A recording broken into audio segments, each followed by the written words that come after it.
Greetings, members one and all of the Salivation Nation. Perhaps you're new to accumulating precious metals, or you have been doing it for quite a long time. I think it's good to kind of revisit and to go over what some of these terms mean. So we're going to be talking about the precious metal terms that every stacker should know.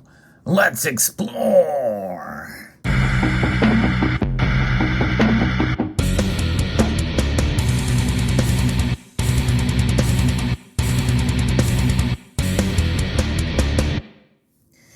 And the first term we're going to look at is stacker. What is a stacker? Essentially, it's one who accumulates more than one piece of precious metal, such as a coin or a bar or a round. And those are other terms we got to probably look into briefly before we get into some of the others. And that is, a coin is a round disc typically, but it doesn't have to be round. It could be in the shape of anything, really. It could be a bar shaped, but it has a denomination on it from a sovereign nation. But nonetheless, a silver bar is merely a bar-shaped, rectangular or square that is a piece of precious metal that could be silver, gold, or any other precious metal. Typically, it has the weight and purity on it, and that's what makes it a bar. A round is simply a piece of silver that is typically round in shape and does not have a denomination tied to it. Like this piece here, this is a silver round. Although it may look like a $50, there is no denomination on the piece. It merely is a round disc with the purity stamped on it, most of the time, although there are some rounds that don't have the purity stamped on it. So there is that term. So let's talk a little bit about what bullion coins are.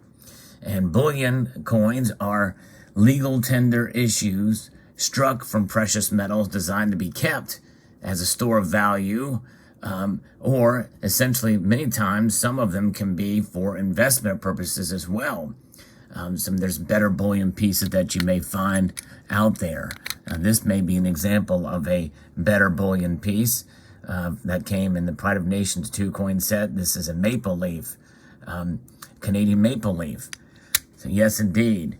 And then we have the term junk silver with relation to coins. And I'm not really a big fan of that term, but essentially what I like to refer to it as constitutional, or 90% most of the time.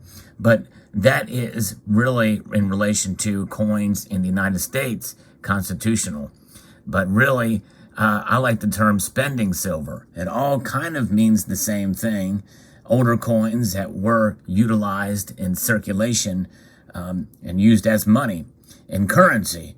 And they derive most of their value from the silver content. But it's old circulating silver coins of various fineness. And you can see various different styles, sizes, dimes, quarters, cents, and the like. There's not cents, but there's actually copper is not really a precious metal, but it is a metal that is much more valuable than the coins that they are minted on, which are cents. So people are accumulating those too because of the value. And then, what about our units of measurement?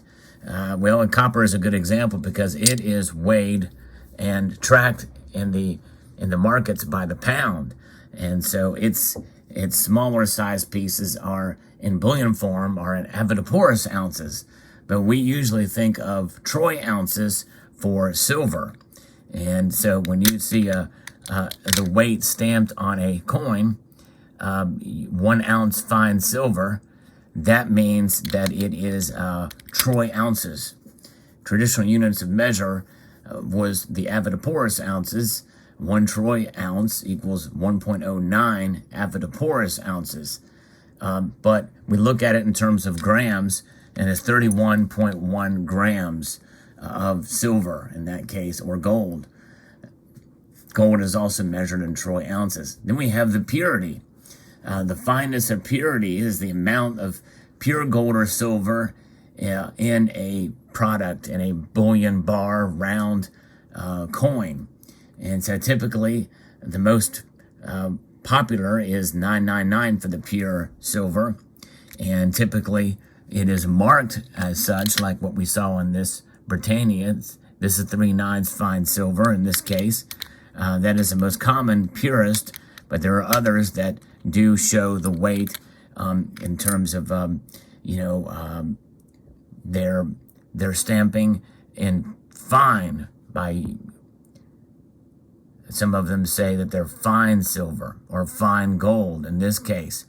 All of this piece is 90% gold, and this one is fine silver, and it is 999 pure silver. So there is that. And when you look at the gross weight, the weight is registered by a scale, and typically pieces like this do weigh more than an ounce because of their balance of other metals that are assayed in there. So this may be 33 or 37 grams or what have you, probably 33 grams is my guess. But the fine weight is the amount of gold multiplied by its percentage purity. So there's 1 ounce of pure gold in this coin, but it weighs more because of the balance of the other metals contained therein. Then we look at spot price, and spot price is something that can be broken up in different ways. And spot price is the price at which physical gold or silver or other metals of specific fineness is traded at a particular place and time. And that fineness typically is 3 nines fine. That's what's considered, the purest of the pure, 3 nines, and then there's 4 nines, obviously. Some do 5 nines pure gold or silver. Very rarely do you find 5 nines silver these days, but nonetheless, that is the fineness. And here in this case, we can see this is a 4 nines pure gold, a 1 ounce Britannia. Now we go on to the spot price that we've talked about here with with specific fineness, how it is tracked, and the spot price is broken up into 2 areas. We have the ask price, which is the price of the metal plus the coin's premium or rounds premium, and that's typically the selling price in the markets. So in other words, in the marketplace, when you go to sell, that's the ask price, and that can vary depending on where you're selling. Now, for most of the markets, like in Kitco, when it says ask price, that is the price that the basis from which it's sold. Typically, it's much higher, but that is the spot price. When you go to buy, that is the spot price, although they consider it as part of a premium. If you're buying from them for certain products, they may sell it to you at that ask price. And then the bid price is the price at which a mint or a precious metals dealer will buy back a bullion coin. That's the basis from which they will buy back. Typically, in a normal market, before everything went skyrocket high, typically it's 1 or 2% under bid price is what they would buy back. And again, that's in the time when it's sold back. In other words, you sell it back based off of bid price. Then the spread is the difference between the ask and the bid price, and it's useful for determining how much of the precious metal must increase in value before profit can be realized. But nonetheless, those are just guidelines. So when you see those numbers, that is kind of where they are at. And many times these numbers, and they can vary on different bullion dealers' websites. So don't be alarmed by that. You may see some of them quote the futures markets. So you have to take into account how they are listing spot price on the websites when you go to make a purchase. And now we're going to go a little bit deeper into some of this terminology for gold, silver, and other products, precious metal products. That includes platinum and palladium. It sort of reflects upon them as well. And then that is the different finishes that you may find on your bullion products. It's not just collector coins, but it can also be for collector coins as well, obviously. And first, we're going to start with the most common finish, and that is going to be uncirculated finish, or this is a business strike. This is just it's polished, but it's not overly complex in the finish. It's just the look of the metal there after it struck shiny new for silver and or for gold. And you can see that here with the Britannia. And this one looks like it has different levels of finishes on it, but it really doesn't. It's got a lot of security features on it, which gives it that look. And that's the micro printing and etching on the dies that give it that look. Otherwise, it is just an uncirculated sort of a shiny finish there. There are other finishes that include sort of a brushed look to it. There's another shiny finish, but that is more proof-like. But the brushed or matte finish on a particular coin looks something like this, where it is lightly frosted. It gives it that matte, sort of a dull appearance to it.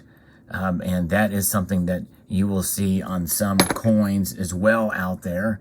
And bullion products will have sort of that matte, light frosted finish that kind of diffuses light in a different way, so it's not so reflective in your product.